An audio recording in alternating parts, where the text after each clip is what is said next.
Hello friends, welcome to our YouTube channel. This is Dr. Ganesh Mudegaonkar. Subscribe my channel. Don't forget to press the bell icon for more notifications. विद्यार्थी मित्रांनो नमस्कार.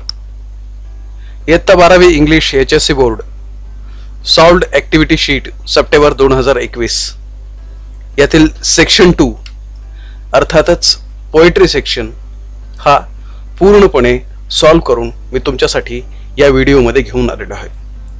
चला तर मग बघूयात solved activity sheet September 2021 section 2 poetry section.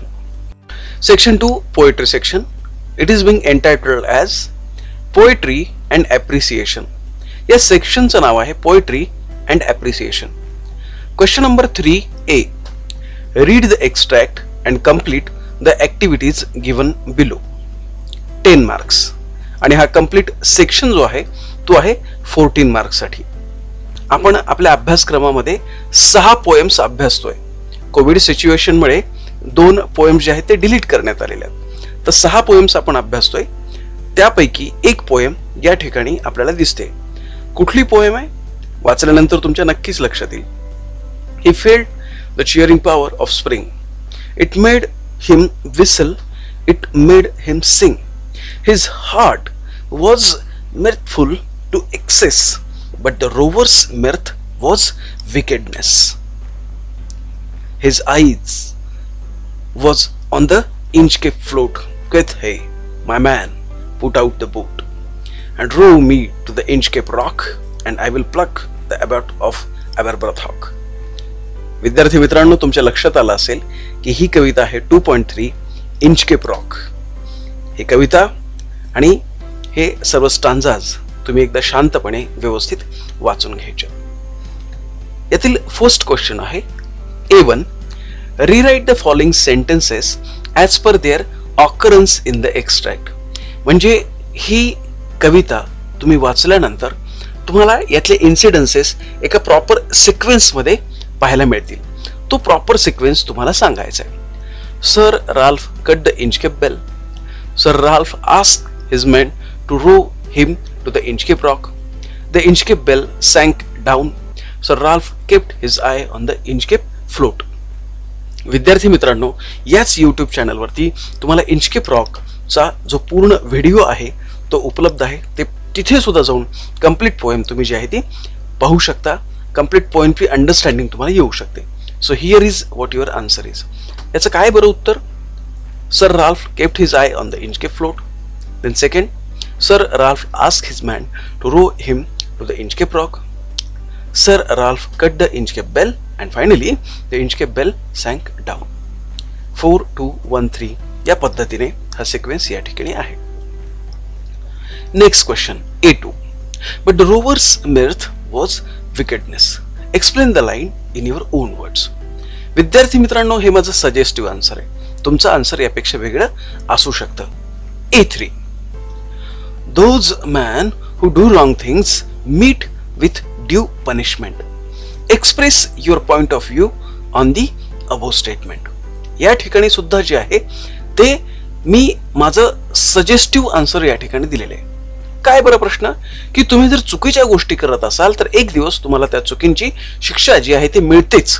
यावरती तुमचा point of view काय आहे ते तुम्ही सांगायचं आहे. या ठिकाणी मी माझा पॉइंट ऑफ व्ह्यू तुम्हाला या ठिकाणी एक्सप्लेन करून सांगितलेला आहे. A4, pick out and write the rhyming words from the first stanza and also write its rhyming scheme. मग कुठले कुठले रायमिंग वर्ड्स आहेत? Spring, sing, excess, wickedness. आणि कुठली रायमिंग स्कीम दिसते आपल्याला? AA, BB.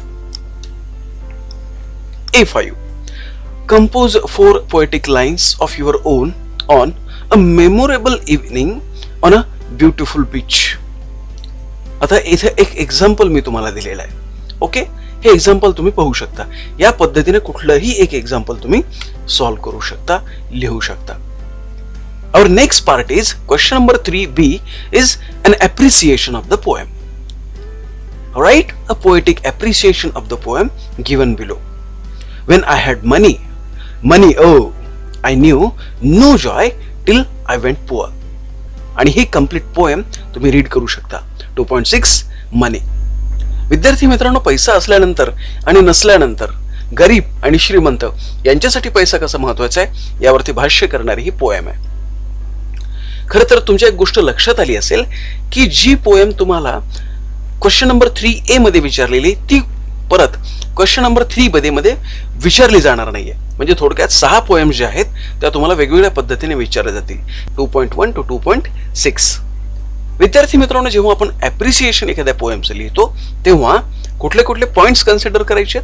With the help of the following points write a poetic appreciation of the poem. So first, title of the poem, then poet, poetic style, rhyming scheme, poetic devices किंवा figure of speech, moral of the poem, values, message from the poem, and finally your opinion about the poem. या सर्व गोष्टींचा विचार करून आपल्याला जे आहे ते ॲप्रिसिएशन लिहायचे. So here is my suggestive appreciation. Okay, so an appreciation of the poem Money. Money is a thoughtful poem written by W.H. Davis. He was a Welsh poet known as the Trump poet. Through this poem, the poet has portrayed his self-experienced thinking about money and personal happiness. Poem has a simple narrative style. Alliteration, antithesis, simile, and repetition are the figure of speech used in this poem.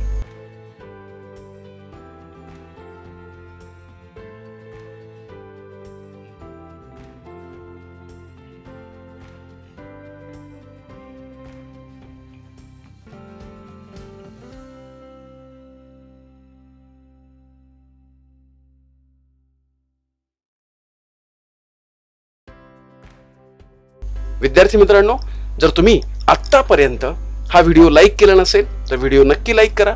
तुमच्या काही suggestions असतील तर comment बॉक्समध्ये नक्की द्या. तुमच्या काही अडचणी असतील तर कमेंट बॉक्समध्ये मला नक्की कळू देत. तुम्ही जर आत्तापर्यंत हे चॅनल सबस्क्राईब केलं नसेल so do subscribe this channel आणि तुमच्या मित्रांपर्यंत हा व्हिडिओ शेअर करायला अजिबात विसरू नका. थँक्यू सो मच माय फ्रेंड्स.